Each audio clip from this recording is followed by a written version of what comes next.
Les sociétés internationales font-elles réellement appel à la main-d'œuvre congolaise? Qu'a-t-il obtenu en 2 ans à la tête de la RSP? 300 millions de dollars de recettes hier. Combien la sous-traitance génère en RDC aujourd'hui?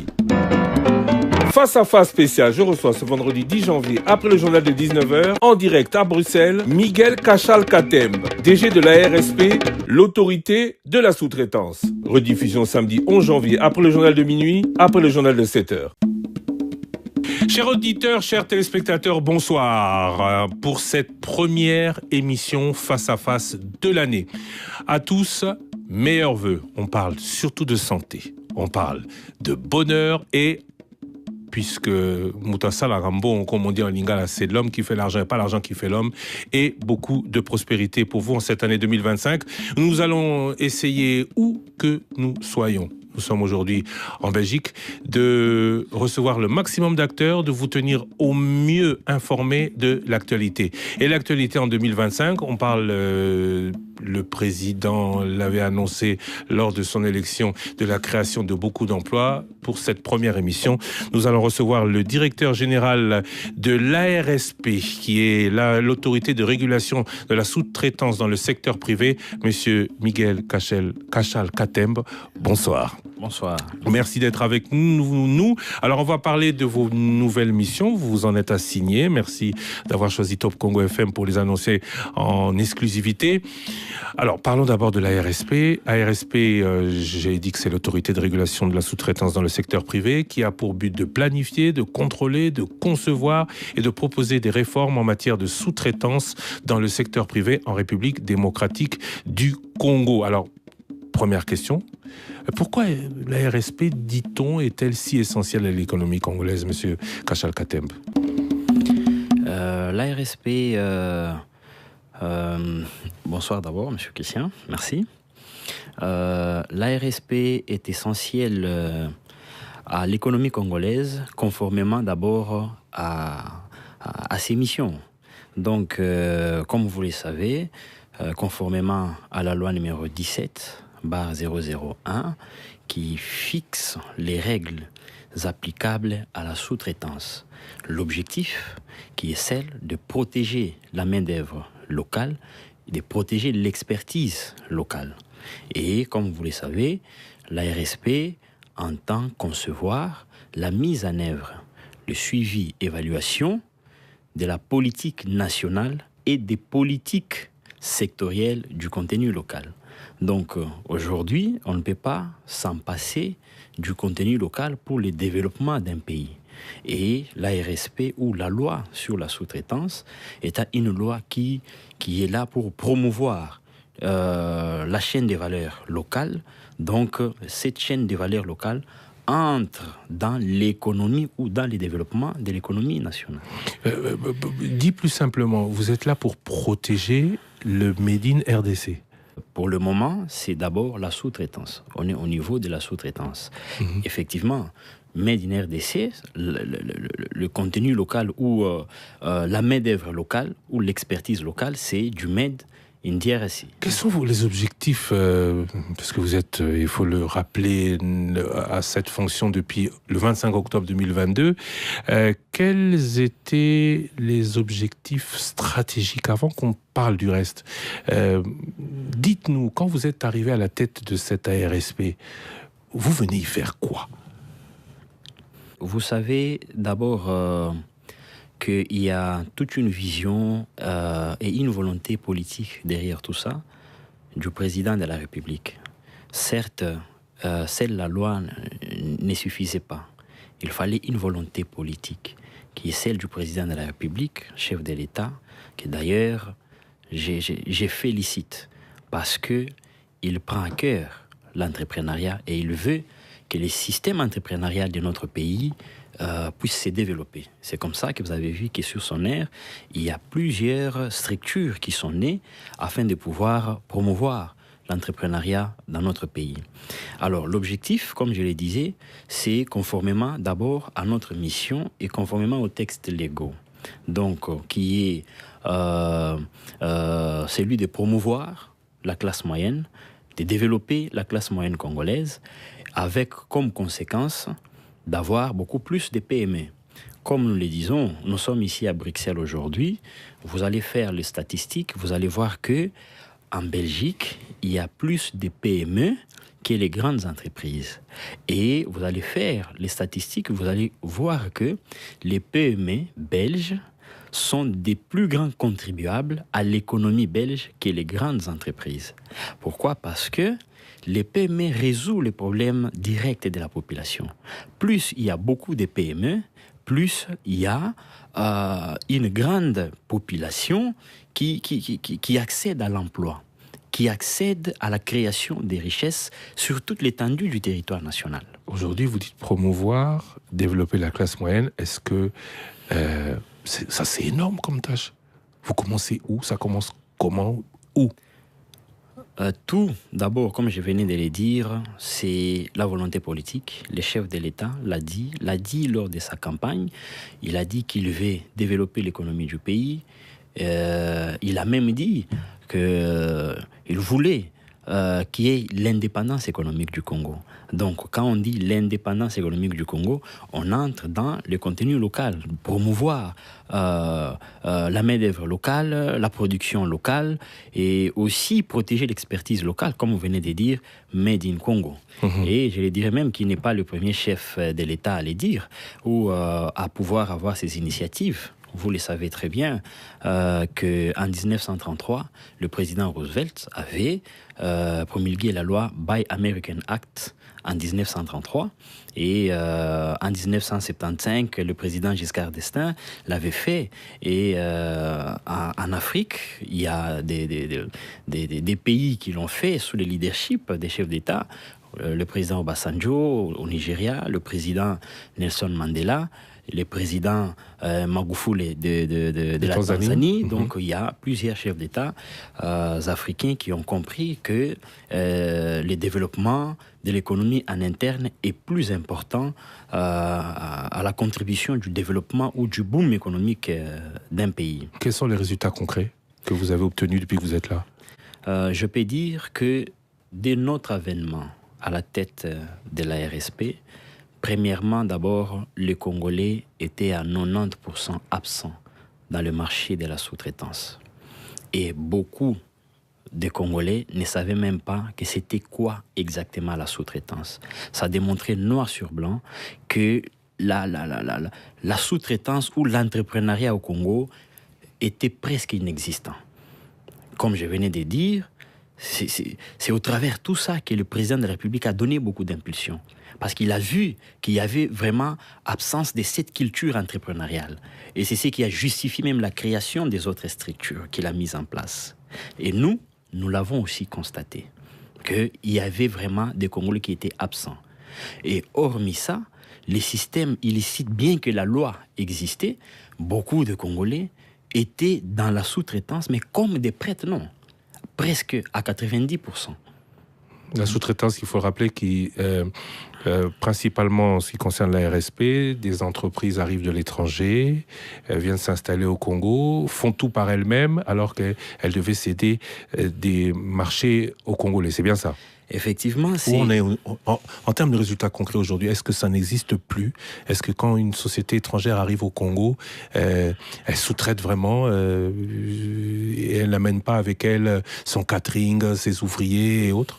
Écoutez, je peux vous répondre que le changement d'un système économique réel par un système, comme je peux dire, un système mafieux qui existait depuis l'indépendance, le changement ne se fait pas d'un coup. C'est un processus. Raison pour laquelle je suis en train de dire par rapport aux résultats, aujourd'hui, on a réduit le nombre de ces systèmes illicites des prête-noms. Aujourd'hui, il y a des partenariats. Je pense que tout ce que nous faisons, nous rendons ça public. Vous avez vu quand même qu'il y a des Congolais aujourd'hui qui ont signé des partenariats réels avec certaines sociétés sous-traitantes des étrangers. Ils se sont mis ensemble, 51-49, pour exercer dans la sous-traitance. Et ce n'est pas seulement dans les secteurs miniers. Vous avez vu dans la technologie, parce qu'aujourd'hui, on ne peut pas s'en passer de la technologie. Et on a tout fait pour mettre un peu de l'accent là-dessus, pousser les gens vraiment au numérique, parce qu'aujourd'hui, le monde, c'est le numérique. Vous avez vu qu'il y a des sous-traitants qui ont signé des contrats avec des sociétés des télécoms et des sociétés des technologies comme Huawei par exemple.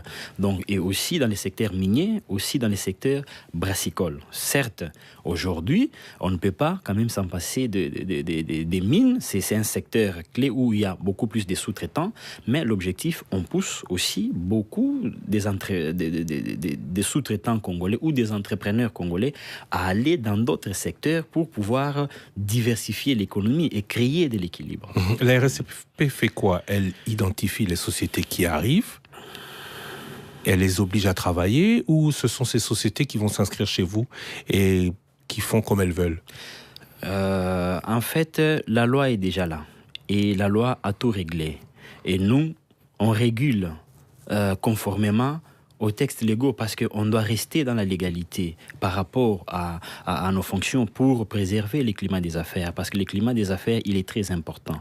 Et vous avez vu que le chef de l'État a créé toute une cellule du climat des affaires pour se rassurer du bon fonctionnement du climat des affaires. Et tout ce que nous faisons, nous restons aussi dans les textes légaux. Donc, lorsqu'une entreprise vient s'installer en République démocratique du Congo, elle sait déjà qu'il y a une loi sur la sous-traitance et que sur les activités principales, la société détient 100% des parts sociales. Mais lorsqu'il s'agit des activités secondaires pour développer la chaîne des valeurs de cette entreprise, cette société sait qu'elle doit travailler avec des sociétés à capitaux majoritairement congolais. Et même au niveau de cette sous-traitance-là, les expatriés ne sont pas exclus. Ils sont aussi encore éligibles au niveau des activités secondaires, mais de s'associer avec les nationaux qui pour doivent être permettre de développer les tissus économiques nationaux aussi. Combien de sociétés vous avez aujourd'hui? Combien de partenariats vous avez avec ces sociétés de l'étranger qui viennent investir au Congo? Moi, je pense que je peux vous répondre sur les statistiques. Donc, depuis que nous sommes arrivés, premièrement, d'abord, la vulgarisation nous a apporté des résultats et la vulgarisation, nous allons continuer à faire la vulgarisation parce qu'elle fait partie d'éduquer la population, de sensibiliser la population et réveiller la population qu'il ne faut pas croiser les bras, il faut créer des richesses dans le pays avec l'appui de l'État et les mécanismes et les structures sont déjà mis en place. Deuxièmement, et nous avons constaté cela par le nombre des entreprises sous-traitantes qui se sont multipliées ou qui ont augmenté dans le pays. Ça montre que la population est en train d'adhérer à cette vision chère au président de la République. Nous avons trouvé 3500 attestations sur toute l'étendue du territoire national. Aujourd'hui, nous sommes à plus de 10 000. Donc, ça montre déjà que la population a adhéré. 10 000 Congolais qui veulent... 10 000 entreprises, pas congolais. 10 000 entreprises à capitaux majoritairement congolais. Et nous veillons même à ce que ça soit des partenariats réels. Et lorsque nous sommes arrivés en 2022, octobre 2022, c'était déjà presque la fin de l'année. La structure ou l'ARSP était méconnu dans la population, nous avons commencé avec la vulgarisation. Il a fallu vraiment faire une grande vulgarisation qui nous avait prise presque toute l'année 2023. Vous avez vu que nous étions un peu partout et dans toutes les provinces. Et en 2024, nous avons commencer à faire les suivis maintenant de chaque entreprise. Et nous avons même créé une direction de suivi des marchés.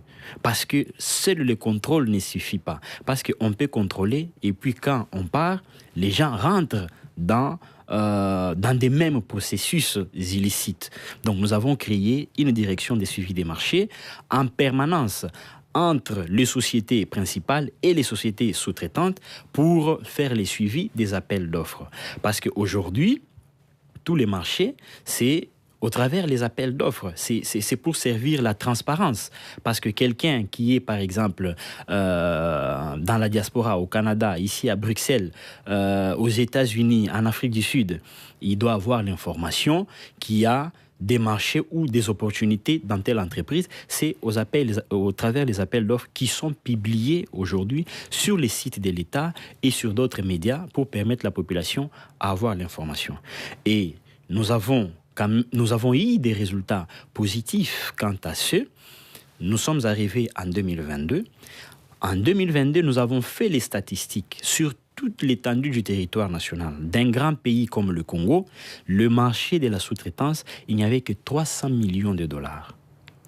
Et vous aviez même dit qu'il y avait 8,5 milliards de dollars qui échappaient. Il n'y avait que 300 millions de dollars de bons de commande, même pas de contrats, parce que les systèmes de contrats même n'existaient même pas. 300 millions de dollars sur toute l'étendue du territoire national. Aujourd'hui, vous en êtes à combien? Donc, ce qui justifie que la plupart des contrats n'étaient pas signés au pays. Ça s'est signé à l'étranger, avec les multinationales eux-mêmes, avec leurs sous-traitants, et ça venait s'exécuter au pays. Ce qui est quand même injuste lorsque la production, c'est en République démocratique du Congo, et les contrats sont signés ailleurs, et les paiements s'effectuaient aussi ailleurs, qui échappaient toute l'administration fiscale du pays.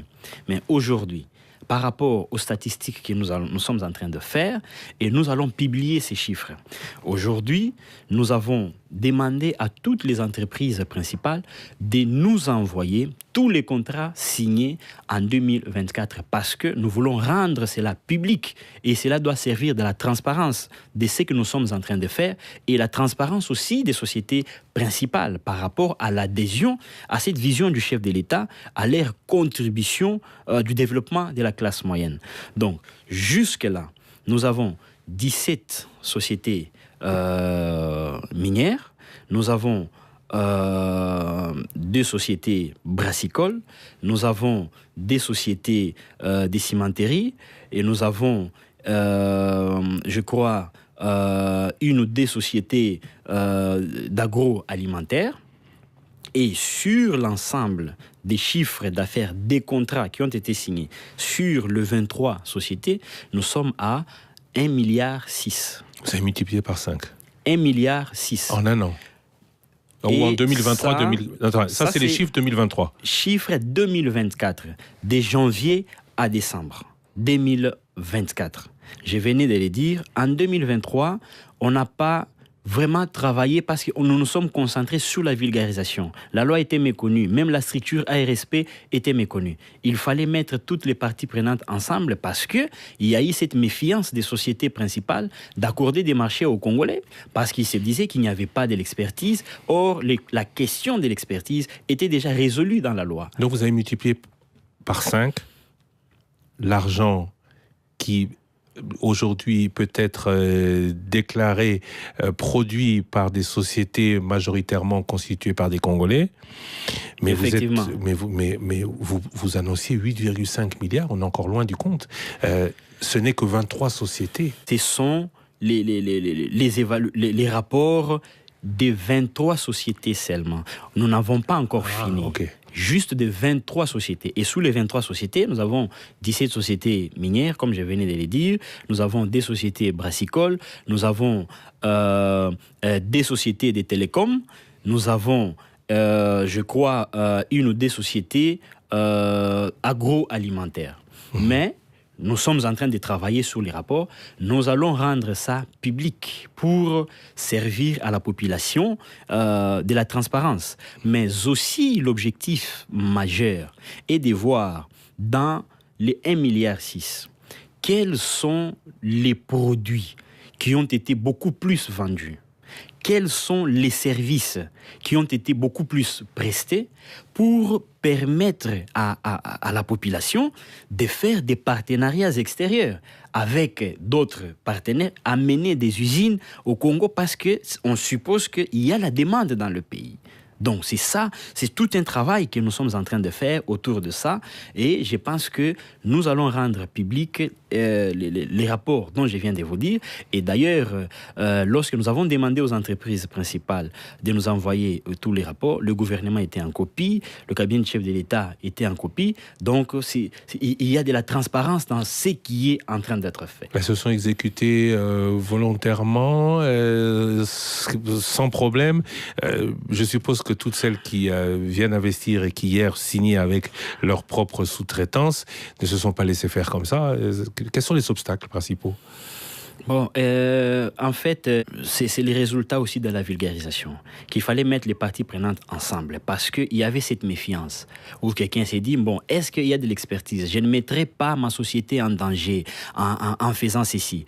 Et nous avons démontré, noir sur blanc aux sociétés principales, que cette manque d'expertise dont ils étaient en train de dire, d'ailleurs, nous pouvons nous inscrire en faux par rapport à ça, c'est parce qu'il y avait ces systèmes de bons de commande. Or, les bons de commande, lorsqu'on donne les bons de commande, il y a de l'incertitude parce que ce sont des marchés au gré des vagues d'opportunités pour les entreprises à capitaux majoritairement congolais, et même les banques ne soutiennent pas vraiment le bon de commande. Les banques congolaises ? La plupart des banques s'abstiennent de financer les bons de commande qu'un contrat. Parce qu'ils estiment que le contrat, il est beaucoup plus visible qu'un bon de commande.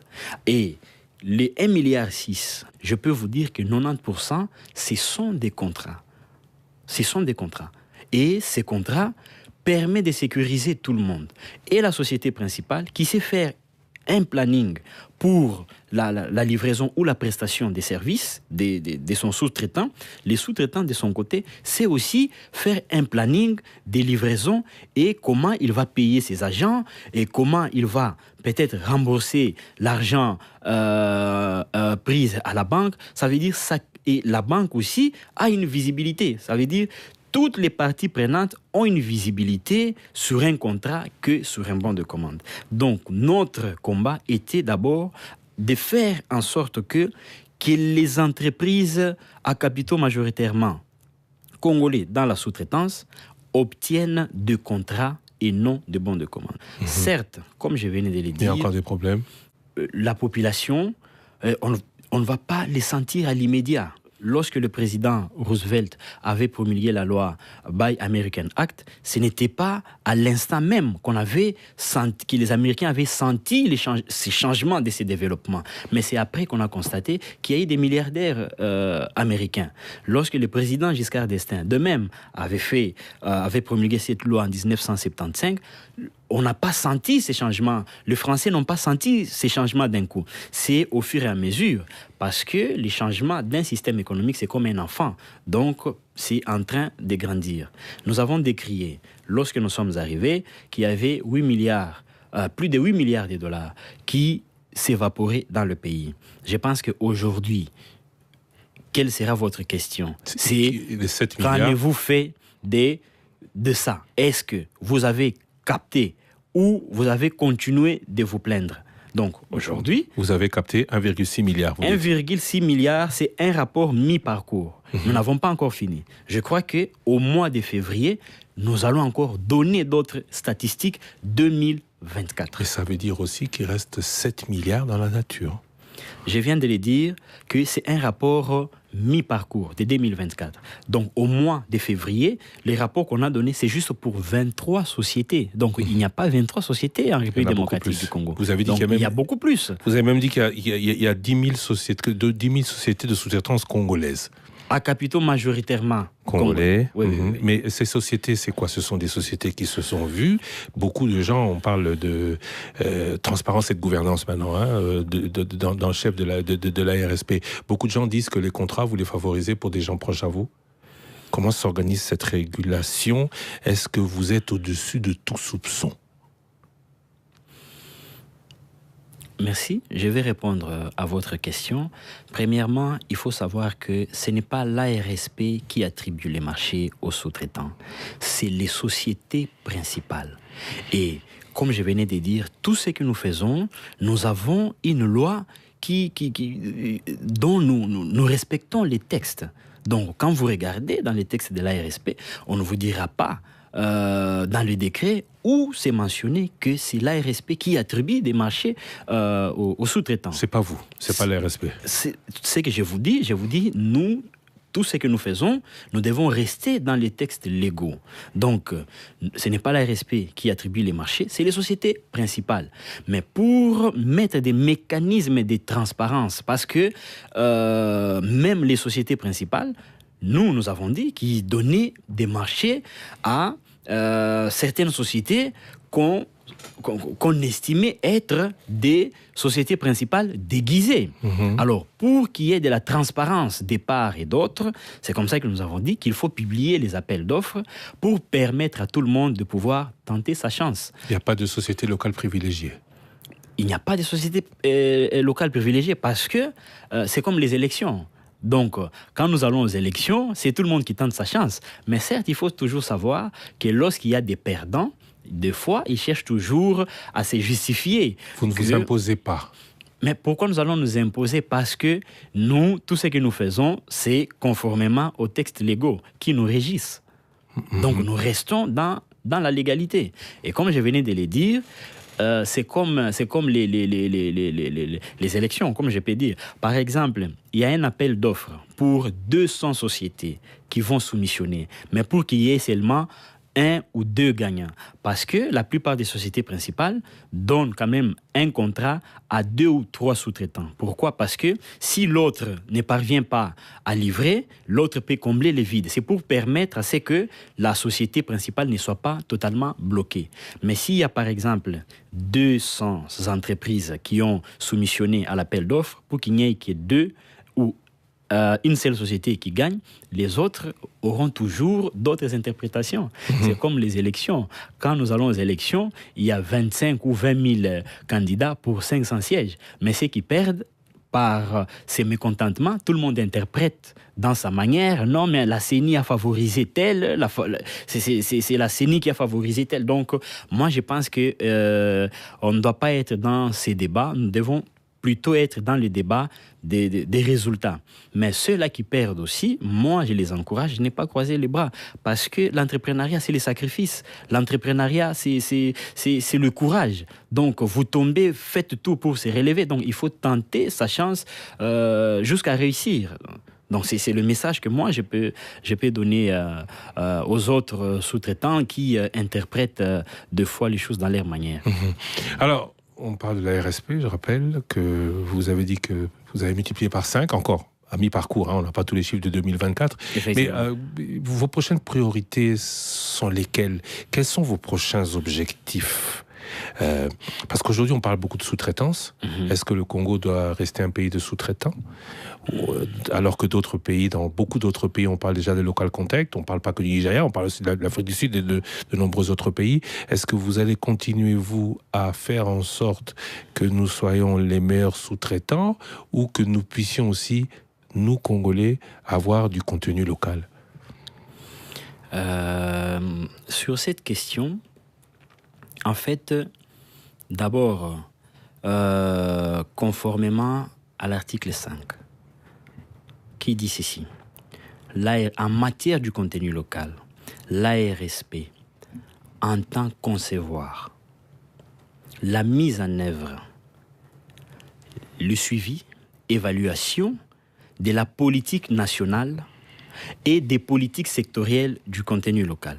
Ça veut dire, par rapport à toutes les observations faites sur le contrôle de 2023 et la vulgarisation en mettant toutes les parties prenantes ensemble, nous avions à l'époque, en 2023, proposé au ministère des PME que parmi des réformes qu'il fallait apporter, parce que la loi ou les décrets qui nous régit nous donnent ce pouvoir de proposer au gouvernement des réformes à initier pour développer les secteurs de l'entrepreneuriat dans le pays. Nous avions à l'époque proposé au ministère des PME que seule la loi sur la sous-traitance ne suffisait pas. Il fallait voir les choses un peu plus loin. Et parce plus grand. que même le chef de l'État lui-même l'a dit, l'objectif même du président de la République, chef de l'État, ce n'est pas de laisser des Congolais ou des entreprises à capitaux majoritairement congolais à rester des éternels sous-traitants. Donc, il faut voir plus loin, il faut anticiper et il faut voir plus grand aussi. C'est comme ça qu'en 2023, on avait discuté avec le ministre, on avait discuté avec le ministère des PME et dans cette réunion, le ministère avait pris la décision d'un arrêté créant une commission qui devrait siéger pour discuter et pour commencer déjà à travailler sur un projet de la loi sur le contenu local. Et dans cette commission, il y a eu toutes les institutions qui étaient représentées, en commençant par la présidence de la République, la primature, tous les ministères sectoriels étaient représentés, y compris même les structures, dont l'ARSP aussi. Et d'ailleurs, sur cette question, je tiens à féliciter le ministre de l'Industrie, Willy Watoum, oui, l'industrie Willy Watoum, l'actuel ministre de l'Industrie et PME, qui, à son arrivée, vraiment a pris à cœur aussi ces projets. Et au moment où je vous parle, nous avons travaillé sous la coordination du ministère de l'Industrie et PME. Nous avons déjà un avant-projet de la loi sous les contenus locaux. Alors, je rappelle et ce que nous avons fait, c'est qu'il y a des experts. Nous avons invité des experts qui vont venir, qui seront ici, des États-Unis, du Canada, de la France, de la Belgique, de l'Afrique du Sud, de la Guinée-Conakry et du Nigeria, pour jeter un coup d'œil et voir comment nous pouvons améliorer. Pourquoi nous avons fait cela ? Il faut savoir que la loi sur la sous-traitance a connu beaucoup de résistances, d'interprétations. Donc, maintenant, nous voulons qu'il y ait une loi qui mettra d'accord tout le monde. Et la FEC, la Fédération des entreprises du Congo, qui vraiment joue un rôle majeur dans cette commission. Vous vous entendez mieux avec eux, hein? Mais la FEC, c'est les patronats des entreprises et principales et des entreprises sous-traitantes. Donc, c'est vraiment un partenaire fiable. Et aussi, hormis la FEC, il y a aussi d'autres corporations qui sont en train de naître et d'autres corporations qui existent. Notre objectif, c'est de mettre toutes les parties prenantes ensemble avec pour vision de développer la chaîne de valeur congolaise et développer les entreprises à capitaux majoritairement congolais et développer les petites et moyennes entreprises en République démocratique du Congo. Pour terminer, que dites-vous à ceux qui doutent de l'efficacité de vos actions et de l'impact réel de la RSP? Lorsque il y a un changement qui arrive, on ne le sent pas d'un coup, mais c'est un processus. Mais à ce stade ici, moi je pense que ce qui pourra beaucoup plus parler, c'est les statistiques. D'où nous avons commencé, où sommes-nous et quelles sont les perspectives. Je venais de dire, nous avons trouvé sur toute l'étendue du territoire national 300 millions de dollars des chiffres d'affaires des marchés de la sous-traitance aux sociétés à capitaux majoritairement congolais. C'est un contraste pour un grand pays avec toutes les potentialités. Et aujourd'hui, les rapports mi-parcours de 2024, nous sommes à 1,6 milliard pour 23 sociétés seulement. Je crois qu'au mois de février, ou d'ici la fin du mois de janvier, il y aura encore d'autres statistiques. Nous rendrons ça public et chaque entreprise principale, le nombre de contrats et le nombre de sous-traitants, chaque sous-traitant avec le montant de son contrat, et nous allons le faire et nous allons le publier. Ça nous permettra de faire les statistiques de chaque entreprise principale, de chaque province et voir comment il faut développer aussi certaines provinces à entrer ou à monter dans la chaîne des valeurs congolaises. Ceux qui vous accusent d'être plutôt derrière les miniers que derrière d'autres secteurs, à eux vous dites quoi? Je venais de le dire. Les secteurs miniers, c'est un secteur, comment dirais-je, c'est un secteur pilote de notre pays. Ce n'est pas nous, mais nous avons trouvé aussi une situation qu'il y avait beaucoup plus de sous-traitants dans les secteurs miniers que dans d'autres secteurs. Mais aujourd'hui, vous êtes en train de voir, et vous allez voir dans les statistiques que nous allons publier, qu'il y a des sous-traitants dans les télécoms, dans les brassicoles. Donc, ça commence à venir.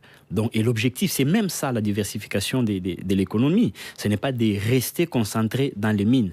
Mais on peut aussi tirer des ressources ou des profits de la sous-traitance dans les mines et les investir encore dans d'autres secteurs, par exemple comme l'agriculture. Et je viens de parler ici de la technologie. On ne peut pas s'en passer de la technologie. Nous nous sommes aussi beaucoup focalisés plus dans la sous-traitance de la technologie pour pousser les sous-traitants congolais à entrer massivement dans ces secteurs-là, parce que c'est un secteur clé aujourd'hui, non pas seulement pour le Congo ou l'Afrique, mais pour le monde entier. À terme, vous dites, vous êtes passé de 300 millions à 1,6 milliard. Vous êtes passé de 3000 sociétés... 3500. 3500 sociétés congolaises à plus de 10 000. À terme, quels sont les objectifs que vous seriez, je sais pas, 2025, fin 2025 ou 2026 quel est le chiffre que vous serez fier, vous, monsieur Miguel Cachal Katem, fier d'annoncer à ceux qui nous écoutent? Premièrement, c'est ce dont nous avons décrié. Nous voulons que les chiffres d'affaires de la sous-traitance congolaise, dans sa totalité, les chiffres d'affaires congolaises restent dans sa totalité dans le pays. C'est ça même l'objectif, pour développer la chaîne de valeur congolaise et aussi profiter à l'administration fiscale du pays. Comme je venais de le dire, c'est un processus. Il y avait cette méfiance des entreprises principales à accorder des marchés aux Congolais. Maintenant, ça s'est fait. Et je pense que petit à petit, nous allons capter toute cette chaîne de valeur dans le pays. Et aussi, je voulais ajouter un point qui est très essentiel, c'est que la population n'a pas encore commencé à sentir ces coûts. Pourquoi n'a pas encore commencé à sentir ces changements. Pourquoi? Parce que sur 100 millions de dollars, par exemple, nous avons 5 ou 6 sous-traitants qui se distribuent des marchés. Donc, il y a celui qui a 10 millions de dollars, 15 millions, 20 millions, 2 millions, 3 millions de dollars. Mais, petit à petit, nous allons remonter nous allons remonter, comment dirais-je, la tendance. Nous allons changer la tendance. Et c'est une tendance économique. Il faut y aller très lentement en tenant compte du climat des affaires dans les pays. Le climat des affaires qui est cher aujourd'hui au président de la République, chef de l'État.